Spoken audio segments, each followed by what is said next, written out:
distribute wealth in the state of New Jersey may stir a tax revolt. Puerto Ricans debate the fate of the island as Congress pushes for a referendum.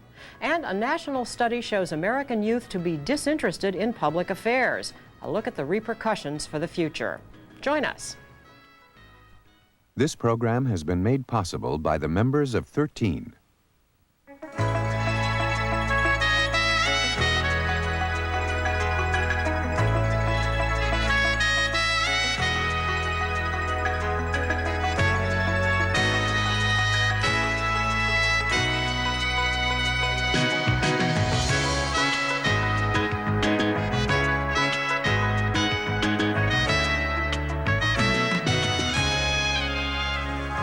Welcome to Metro Week in Review. I'm Marlene Sanders. Joining me are Joyce Pernick of the New York Times, Maria Lorino of the Village Voice, Peter Kerr of the New York Times, and Miguel Perez of the Daily News. The most recent New York Times WCBS television poll conducted about New York's future reveals that whites and Hispanics are pessimistic, while blacks are a bit more hopeful. All groups feel that 15 years from now, the city will be an even worse place to live.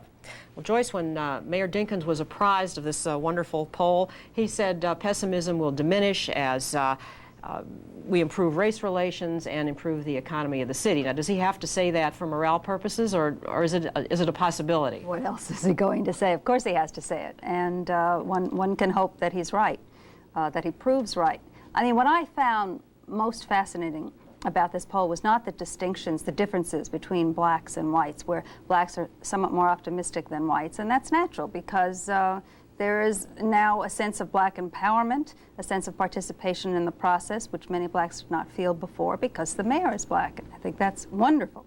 But what I found very disturbing, I didn't find that disturbing at all, was that blacks and whites were very much alike in their general pessimism about what's going on in the city.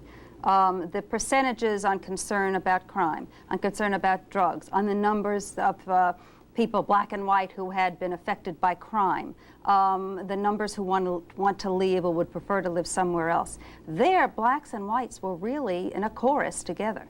And what that says about the future of the city, I'm not sure, but I'm very disturbed about it. I think all New Yorkers should be very disturbed about it. And it does not bode well that New Yorkers of all races and creeds want to get out. I mean, this is what it boils down to. True. They won't, but more and more will, and there will be, I think, increasing, not white flight, but middle class flight. Black, white, Hispanic, and Asian, and that is not good. Maria? And economically, there's not a whole lot the mayor can do. I mean, in his recent budget, he put in a $40 million proposal for social services, and he cares about these issues and wants to try to make a dent, but obviously you're not going to make much of a dent with $40 million. So what we're talking about here are symbols. If blacks are more encouraged, it's because a symbol he's creating to make them feel a little more part of the process.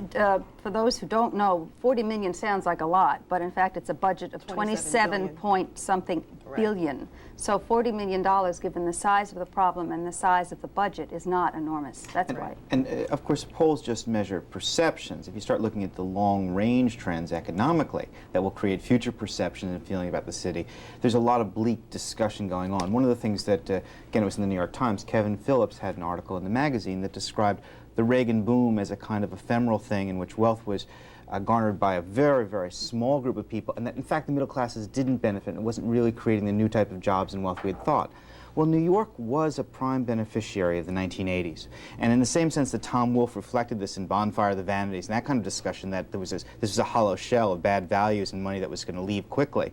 There may be an economic truth to that, and the question then rises, as it did in the 70s when we had a very bad time of it, where is the future of growth, jobs, the middle class that makes for solid backbone of society? Miguel, let's just get Miguel's view on this. Well, you know, while the mayor is blaming economics and race relations, basically putting it all on those two issues, and we are here basically saying that those two issues may not improve, then what he's doing is basically setting himself up so that he can use them as an excuse later on and say nothing really happened, but it's not really Mayor Dinkins' fault. But it There wouldn't may be some improvement, though, for African Americans. That would be more than symbol. And that is, if we look at the way people enter the middle class groups traditionally, it's been through manufacturing jobs or through government. The base of manufacturing jobs is gone. I mean, I think we all agree with that. But government now is a route, you know, for people to enter the middle class. And we are seeing people of color in the Dinkins administration entering government. So that's a little bit of hope. I also think, I mean, I think it's, Miguel, I guess I disagree with you a little bit. I think it would be unfair to, if you meant to say that he was deliberately setting up a situation where he wouldn't be blamed for problems he cannot change or resolve. I think to a large part it is true that there are intractable problems that no one person in government, whatever role he or she may have, can deal with, can change. Well, there is a certain... except on the margins. Right. We do want to get into a number of issues here, and that is the dissatisfaction of Latinos with Mayor Dinkins, which has registered in various polls before. We heard a lot about it, and then it was apparently exacerbated by his remarks about the... Well, Joyce mentioned the hope for black empowerment. Latinos had that hope too, through David Dinkins, and we're still waiting. And basically what we've seen is a lack of sensitivity on the mayor's part to deal with the Latino community. One of his latest offenses really is calling Puerto Rican nationalist assassins, which has created an uproar in the Puerto Rican community. They still haven't forgiven him. There was a demonstration outside City Hall last week. And I think that's the kind of problem that we're seeing in the Latino community, where we have a mayor who may be very good for the black community, but Latinos are now beginning to see that he is just as insensitive as Koch used to be. He doesn't understand their community. What is his track record on hiring Latinos? He has named very good people. The numbers are not very high, but he has named people who are considered community activists, the kind of people who will not shut up and will tell him when he's making a mistake. And one of the things that I find very different between the Dinkins and the Koch administration, as far as his appointment is concerned, is that several of the people who he's appointed to top positions were out at the demonstration the other day with the Puerto Rican nationalists against the mayor. That would have never happened under Koch. I think this is a very important point. I remember a few months back, the Institute for Puerto Rican Policy wanted to put together a forum, and they wanted to invite the mayor to come. And at that time, they said they really had very few substantive problems with the mayor. They liked the appointment of Carrillo, for instance, for Health and Hospitals Commissioner, Sally Hernandez-Pinheiro, a deputy mayor. But the mayor would not come and address their meeting, and they were shocked on why he wouldn't, just come and hear some of their concerns and talk about the issues. So we're really talking here about symbols, and he is not reaching out to the Latino community in the same symbols he's using, for example, to the African American What community. reason did he use for refusing to attend that meeting? Wanted to send another person. And will he meet with them in another forum at another time? I think they're still working on that. The mayor keeps evading the Puerto Rican community when it comes to answering direct questions. And that is a major problem that has not been solved by the activists he does have in the administration. They are playing both sides of the fence, and pretty soon I think we will see in the Dinkins administration what we didn't see in the Koch administration, and that is a few people basically just deserting him real quick. Well, given Happened with Badillo, with Koch, but that was the only time. Yeah. And he came back into the fold, right, at the last minute. Many times back and forth, Of yes. course, as we've all mentioned, solving the economic problems of the city would go a long way to making everybody feel better. The mayor has an agenda. He wants to spend however many millions of dollars on many different things. Where is the veto? Is it the city council? Is it Albany? What can he actually do? Well, this year, the veto is, in effect, the city council, because they now have much more control over the budget. The new charter has eliminated the Board of Estimate in approving the budget. But in effect, and as we're talking, the budget is now probably being printed. Everyone's trying to meet this July 1st deadline. If we look at it this year, it was really very much the mayor's budget. And he basically had pretty much control. The council came in at the middle of this week, with $85 million in budget cuts. Negotiated down to about $30 million in cuts. Had to end up raising property taxes, which is something the council really didn't want to do, and the mayor pushed. Well, I was going to say, how are we're going to talk about the city council and the Board of Estimate in a second, but how are New Yorkers going to feel the impact of whatever happens in the budget? Apparently the streets are still going to be clean, that was saved. Are we going to notice anything? I don't think they're going to feel a whole lot. And again, as Joyce pointed out earlier, these numbers, which were all negotiated and sounds like major amounts, are very small on a $27, $28 billion budget. Yeah, I was going to say that this year, the whole budget process, the City Council has been in a straitjacket, basically. It has been a straitjacket imposed by Albany, which was so late that it was very little time to negotiate the budget, and by the economy. And there was usually there was a month and a half to negotiate the budget. In this case, it's been something like 2 weeks. It came to them 3 weeks too late. Yeah, and basically they didn't have much of a choice, and they did go along. I don't think they've really learned how to do the job yet. Right. And the Dinkins people are pros at this. They had been in previous administrations. They understand the budget process. They set the parameters. The mayor generally does. And in this case, for a variety of reasons, the city council didn't have enough time and maybe enough resources. Right. I don't mean money either. To be able to make major changes. Now, the Board of Estimate is going out of existence, and I'm sure people read that and say, ho-hum. Yes. Not you political junkies. What does it mean to the rest of us that the Board of Estimate is disappearing? Ho-hum. Is that? I had to add. You know, it's a little almost emotional for anyone who was up at 2, 3, 4 in the morning covering the Board of Estimate over the years and watching these deals go through and watching the different powers trying to extract what they could, and in some cases do what they could for the people of New York, probably in most cases. I shouldn't be that skeptical. But here's what I think ultimately. I think that the power shift within several years from the Board of Estimate to the City Council and a new City Planning Commission.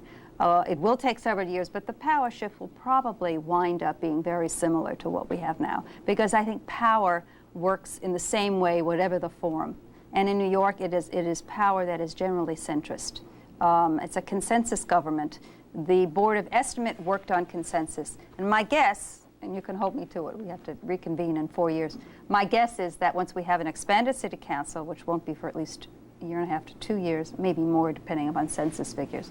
You don't want to know about that, it's very complicated. And once the new City Planning Commission is established, my guess is that the same sort of power relationship will develop as did on the Board of Estimate. We're talking about money. We're going to try to get back to this, but we have to move along to New Jersey, where money is definitely the issue. New taxes imposed by the governor based on the fact that he was left with a $650 million deficit by the previous Republican administration. There's a big protest scheduled for this weekend. And the question, Peter, is how good a job of selling the need for these taxes did the governor do? A bad job. A very bad job. He's been a master at getting to understand what social scientists tell him, looking at the statistics, mastering the budget and the legislative process. He's very good at explaining to a small group of people around him what he's up to. And if you listen long and hard, there's a lot of thinking in there. But the average person is just waking up to the idea that they're going to be paying more, 25 cents more for a pack of cigarettes. Alcohol is going to be going up.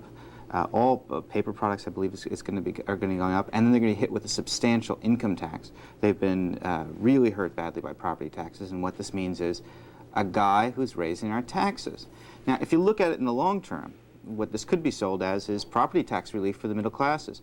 It's aimed really, there's a kind of class politics going on in New Jersey that we're not seeing anywhere else in America. That is, that Florio believes that the middle class was hit hard during the age of Reagan, that a lot of things were hitting in the form of property taxes and other things, and they thought they were benefiting, but in fact they were victims.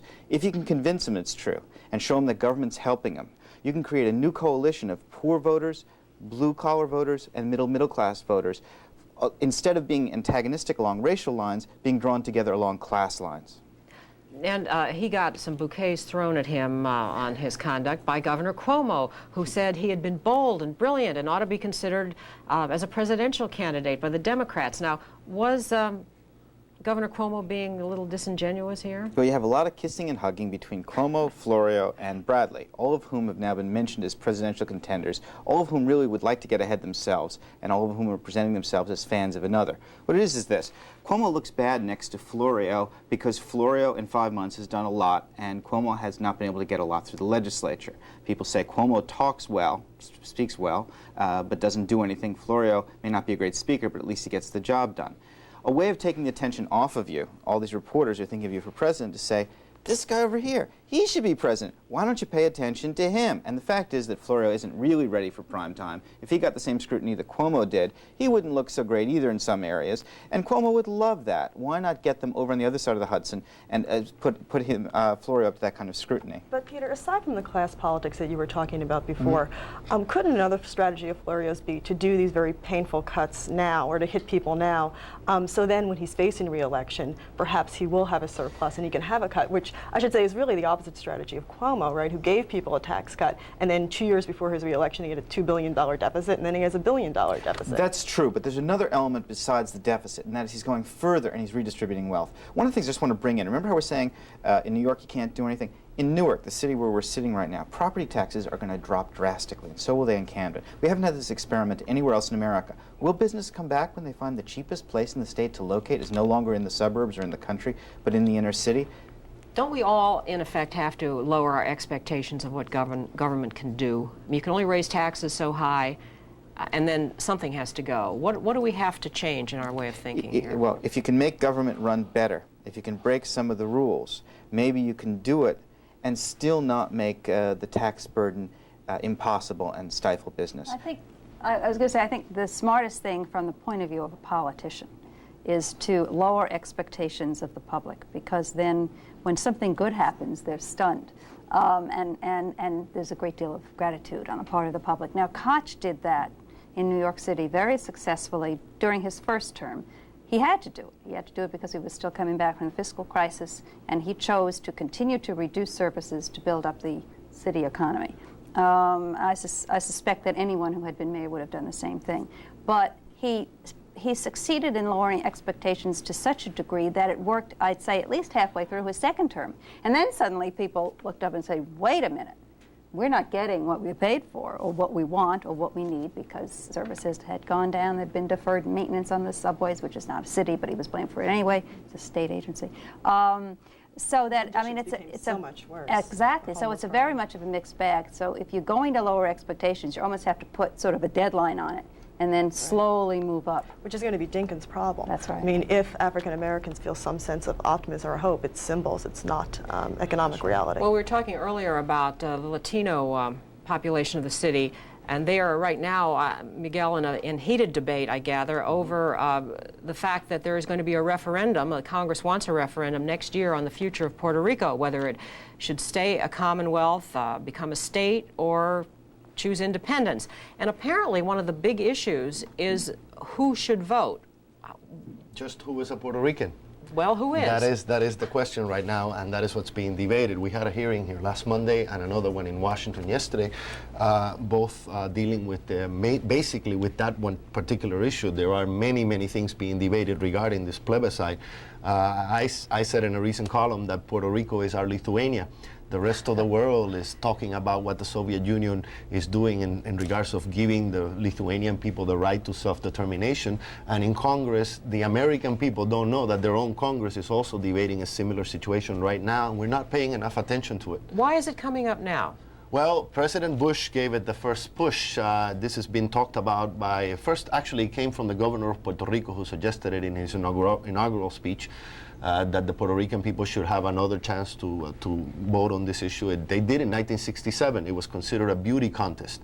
And that is the main problem right now. A beauty contest, why? Because the Puerto Rican people were not given the last choice, and that is what's happening now. So there are segments of Congress, people in Congress, who want to have a second look even after the Puerto Rican people vote, which would not make it a very free or democratic election.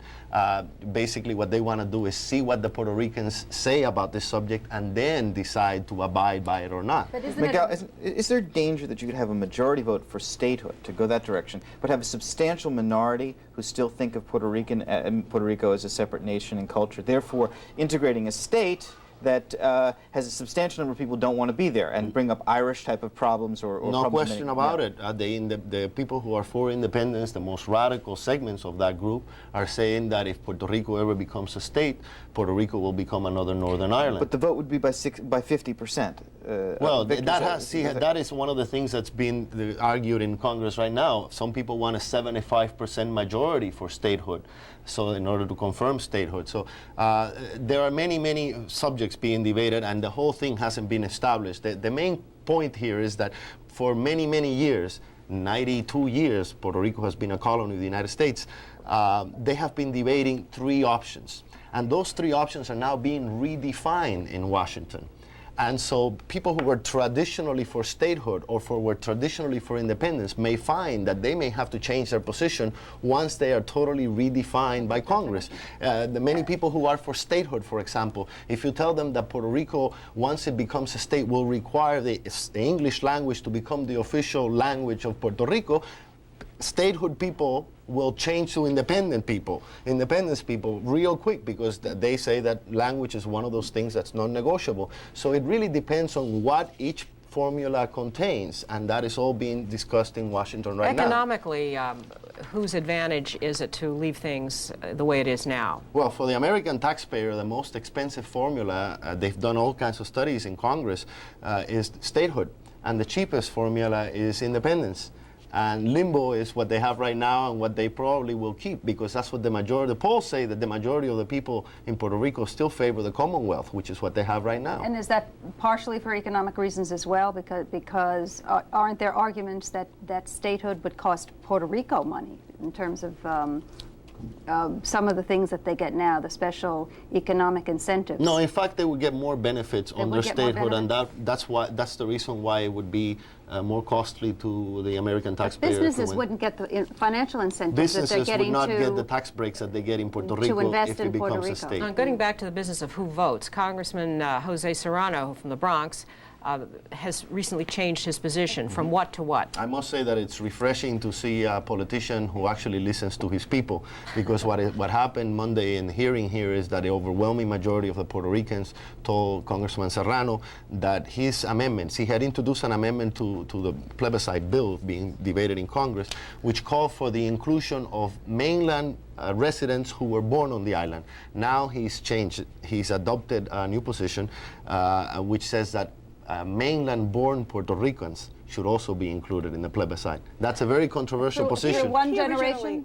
One generation, the children of Puerto Ricans, anyone who can prove that their parent, one of two parents was born on the island, would be able to vote under the new amendment by Serrano, introduced yesterday in Congress. Just to mention, to clarify, a child of how old? How old could that second generation? As long as you First generation was born in the mainland. Born in the mainland. As long as you can prove that one of your parents was born in Puerto Rico, you would be able to vote. It sounds like it would be a nightmare to try to monitor who votes. Right, well, that was his original opposition to that. How did he change well, this? You see, his original position was that it would be very hard to get that through Congress because of the mechanics involved, which is what the Puerto Rican politicians are arguing about, allowing anyone to vote from here. Even Serrano's original group, the native-born, they were saying it was too difficult to do. But Serrano's point, and the majority of the Puerto Rican community here, believes that you should not deny the people the right to self-determination or participation in such an important vote based on mechanics or based on difficulties. So we could see an independence campaign in New York as if it's a local election. Yes, and one of the things is really at the heart of who defines themselves as a Puerto Rican. That's true. That's true, because you see, you have families here bringing them.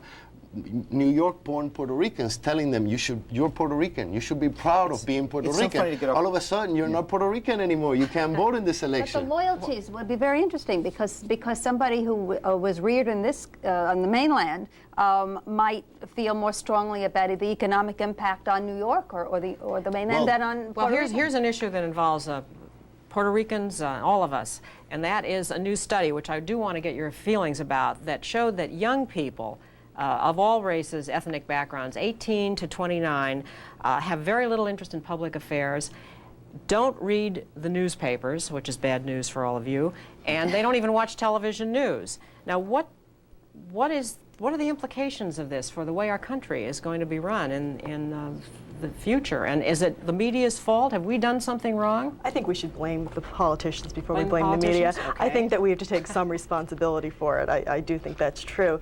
But young people don't feel the government can make any difference to them anymore. And if you were raised on Watergate and then had on Contragate, and then you see corruption upon corruption with different public officials, there's a lot of legitimacy to these feelings. I think the media does have a role, because if there are negative campaigns, we prey upon those negative campaigns and write about that, and write short, often not very substantive stories. I think there's another thing that's beyond the control. We don't make people the way they are. There are more important forces at work, and one of them is that there haven't been the kind of transcendental issues that come from public world into private life. Like the draft, for example. World War II or Vietnam. Race relations during the civil rights movements at a time of change affected many people in their private lives. Now we can construct a division between the public world that we see on television, read the newspapers, and the conduct of our private lives. And but for taxes, there really isn't much intersection. And that makes it possible to have a more private existence. It's not necessarily meaning that world's going to hell in a handbasket. It means that for many people, life is proceeding apace, raising children and doing what they do and did before they came to America. Their ancestors did, a private kind of existence. It may not be good for politics, but it doesn't necessarily mean that people are either unhappy or corrupt. I mean, I think it's part and parcel of two things,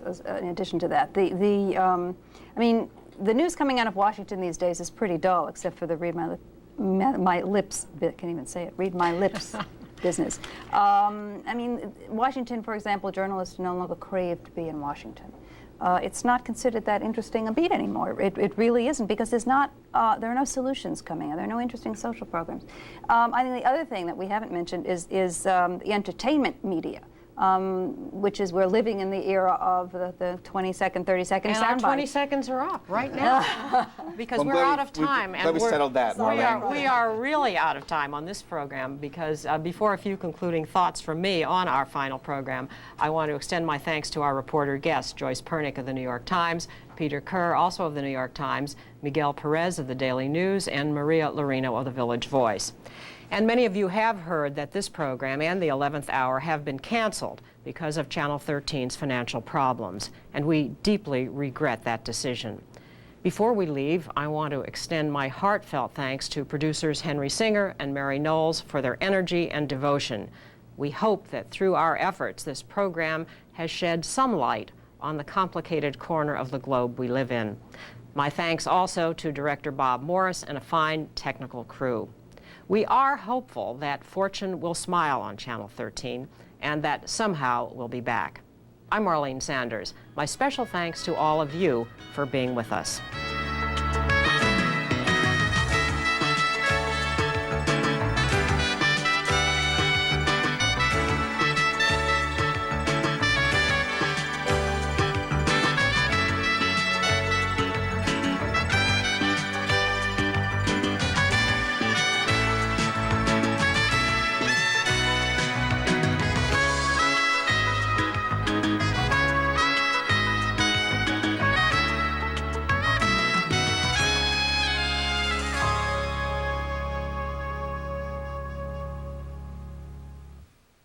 This program has been made possible by the members of 13. For a transcript of this program, send $3 to Metro Week in Review, P.O. Box 12361, Overland Park, Kansas 66212. Make checks payable to Educational Broadcasting Corporation.